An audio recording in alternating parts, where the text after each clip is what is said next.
GVMC mayor విషయంలో నెలకొన్న ఉత్కంఠకి త్వరలోనే తెరపడే అవకాశాలు ఉన్నట్లు తెలుస్తోంది. ఇప్పటి వరకు కూటమికి కావలసిన కార్పొరేటర్ల బలంతో 4 సభ్యులు తక్కువగా ఉండడంతో కొద్ది రోజులు మేయర్ పీఠంపై ఉత్కంఠ నెలకొంది. అయితే ఇప్పుడు ఆ లోటు భర్తీ అయ్యే ఛాన్స్ కనిపిస్తోంది. 74వ వార్డు కార్పొరేటర్ గాజువాక మాజీ ఎమ్మెల్యే తిప్పల నాగిరెడ్డి కుమారుడు వంశీ జనసేనలో చేరడం, బెహరా భాస్కర్ భార్య కోడలు ఇద్దరు కార్పొరేటర్లు సైతం కూటమికి జై కొట్టడంతో అధికార పార్టీ బలం పెరిగింది. అలాగే మాజీ మంత్రి అవంతి శ్రీనివాసరావు ఇప్పటికే వైసీపీకి రాజీనామా చేయగా 6వ వార్డు కార్పొరేటర్గా ఉన్న ఆయన కుమార్తె ప్రియాంక కూడా కూటమికి జై కొట్టే అవకాశం ఉన్నట్లు తెలుస్తోంది. ప్రియాంక బాబాయ్ కృష్ణారావు జనసేన అధినేత పవన్ కళ్యాణ్ కి అత్యంత సన్నిహితుడు అవడంతో ఆమె కూడా జనసేనలో చేరుతారనే ప్రచారం జరుగుతోంది. ఈ సమీకరణాలు నిజమైతే జీవీఎంసీ మేయర్ పీఠం కూటమికే దక్కుతుంది.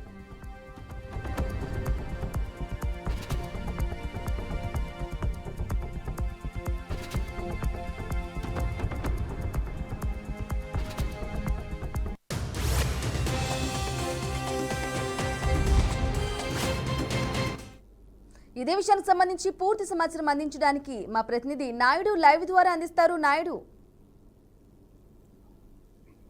Thank you.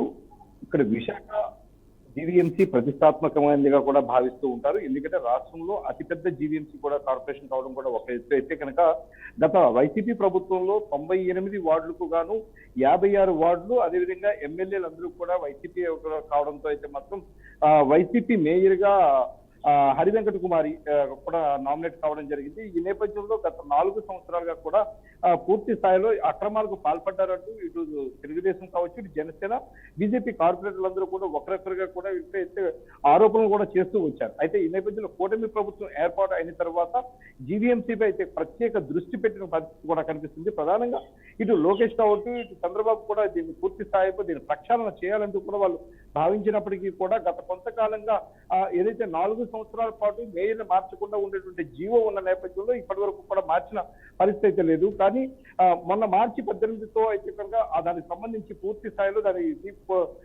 4 సంవత్సరాలు పూర్తి కావడంతో అయితే కనుక వాళ్ళు ఒక నోటీస్ కూడా ఇవ్వడం జరిగింది. ఈ నేపథ్యంలో రేపు ఏప్రిల్ 19వ తేదీన అయితే కనుక నా మేయర్ పై అవిశ్వాసం పెట్టేందుకు కూడా ఇప్పటికే 58 మంది కార్పొరేటర్లు కూడా ఇప్పటికే సంతకాలు చేసి కూడా కలెక్టర్ కూడా ఇవ్వడం జరిగింది. కలెక్టర్ ఇచ్చిన నేపథ్యంలో రేపు 19న సమావేశం ఏర్పాటు చేయడం, అదేవిధంగా దీనికి అవిశ్వాసం పెట్టాలంటూ కూడా చెబుతున్న పరిస్థితి ఉంది. ఏదైతే ఇటు కోఆప్షన్ మెంబర్స్ తో పాటు ఇటు ఎమ్మెల్యేలు, ఎంపీలు అన్ని కలుపుకున్నా కూడా కేవలం 70 మాత్రమే ఉండడంతో అయితే మాత్రం 4 స్థానాలు తక్కువగా ఉన్నాయన్న అటువంటి మీమాంసకి అయితే తెరపడిన పరిస్థితి కూడా కనిపిస్తుంది. ఇప్పుడు 74 స్థానాలకు కానీ కేవలం 70 స్థానాలు ఉండటమే ఇప్పటి వరకు ఉన్నటువంటి సమస్య అయినప్పటికీ కూడా ఇప్పుడు మళ్ళీ జనసేనలో మరొక 4 కార్పొరేటర్లు చేరేందుకు కూడా సిద్ధంగా ఉన్నట్టుగా కూడా తెలుస్తుంది. ప్రధానంగా చూసుకున్నట్టయితే గాజువాక మాజీ ఎమ్మెల్యే తిప్పల నాగిరెడ్డి కుమారుడు వంశీ అయితే కనుక ఇప్పటికే జనసేనలో చేరుతామంటూ కూడా కొంటాల రామకృష్ణను కూడా కలవడం జరిగింది. ఈ నేపథ్యంలో మరొక ఇద్దరు కార్పొరేటర్లు అయితే కనుక ఇటు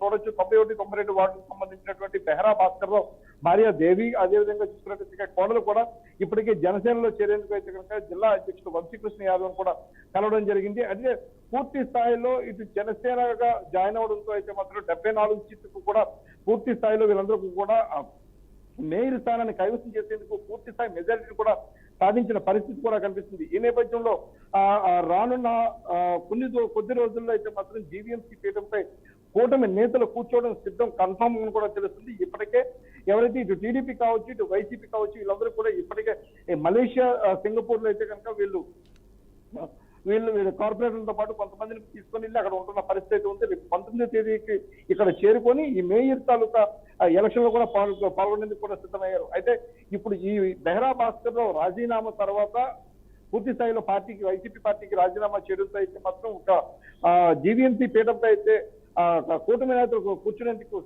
పూర్తి స్థాయి మద్దతు లభించిందని కూడా మనకి తెలియవచ్చింది. Right Naidu, thank you for the updates.